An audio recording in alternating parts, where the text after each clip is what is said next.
ఎలా చూడొచ్చు రైతులందరూ బయటకు వచ్చి వెయిట్ చేస్తా ఉన్నారు యూరియా బస్తాల కోసం, మీరు ఎలా చూడొచ్చు దీన్ని? ఈ దొంగ అని పలికినట్టుగా ఉన్నది. కాంగ్రెస్ సేతగాని పరిపాలన నిన్నటి రోజు మళ్ళీ ఈ బీజేపీల మీద సెంట్రల్ మీద చెప్పేసి వాళ్ళు అక్కడ వాడు పంపట్లేడు మేము ఇయ్యట్లేమని చెప్పేసి వాళ్ళ మీద నెట్టి వీళ్ళు ప్రెస్లు మీట్ పెడతారు. ఇది వీళ్ళకి చేత కాక గత 10 సంవత్సరాలు కూడా కేసీఆర్ ప్రభుత్వం ఉన్నప్పుడు అదే బీజేపీ ప్రభుత్వం ఉన్నది. ఆ రోజు రాని కొరత, ఆ రోజు ఇబ్బంది ఈ రోజు ఎందుకు వస్తున్నది? ఆ రోజు ఇప్పుడు కేసీఆర్ రైతు బంధు ఇచ్చిండు. ప్రతి సంవత్సరం తొలకరి చినుకు పడగానే జూన్ లో రైతు బంధు వేసేది. వ్యవసాయం కొరకు అయితే డిసెంబర్ లో రైతు బంధు వేసేది. ఈ రోజు వేసిన కాడి నుంచి ఇప్పుడు 2 సార్లు ఎగొట్టే ఉన్నది. దీని అంతటికి కారణం రేవంత్ రెడ్డి ఏదో నర్సరీ స్కూల్ చదివే పిల్లలకి డిగ్రీ కూర్చోబెట్టినట్టు ఆయన వయసుకు ఆయన పదవి చేసిన దానికి ముఖ్యమంత్రి పదవి అది తగదు.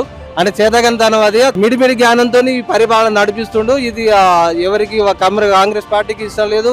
జనాలు ఏవో అనుకుని వాళ్ళు ముందు పడి ఓట్లేసిరు. 2 సార్లు ఇది ఆయన గెలుపు కాదు, అది కేసీఆర్ 2 సార్లు రాష్ట్ర ప్రభుత్వం చేసినందుకు ఇంకోసారి ఇంకెంత చేస్తారో అనుకున్నారు. కానీ ఇప్పుడు ఆయనకు మళ్ళీ తిరిగి ఆయన అడుగు జనాలు మోసపోయిర్రు.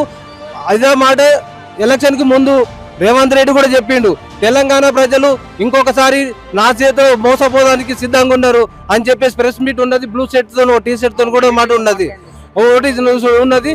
మోసపోయేదానికి సిద్ధంగా ఉన్నారని చెప్పేసి మాట్లాడిండు. అదే మోసం చేస్తున్నాడు ఆయన ఇప్పటికీ.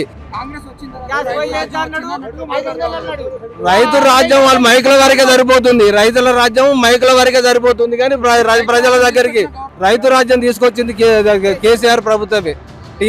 బీఆర్ఎస్ పార్టీనే రైతు రాజ్యం తీసుకొచ్చింది. ఇవాళ ఏ రైతన్నా కేసీఆర్ ను తిట్టినోటు ఉంటే ఇప్పుడు ఏ మైక్ ముందర చెప్పమని చెప్పండి. ఏ టీవీలో రైతుల గురించి 100% ఏ రైతు అన్న రోడ్ ఎక్కిందా? ఏ రైతు రోడ్ ఎక్కలేదు, ఏ శిశువు, ఏ గర్భిణీ స్త్రీ ఎక్కలేదు, ఏ డాక్టర్లు ఎక్కలేదు, ఏ కండక్టర్లు ఎక్కలేదు, అందరికి చేసిండు. రేవంత్ రెడ్డి ఇంకో 10 ఏళ్ళు పాతర పెట్టిండు. కాంగ్రెస్ పార్టీని. మళ్ళా 10 ఏళ్ళు కేసీఆర్ మళ్ళీ పాలన చేస్తాడు.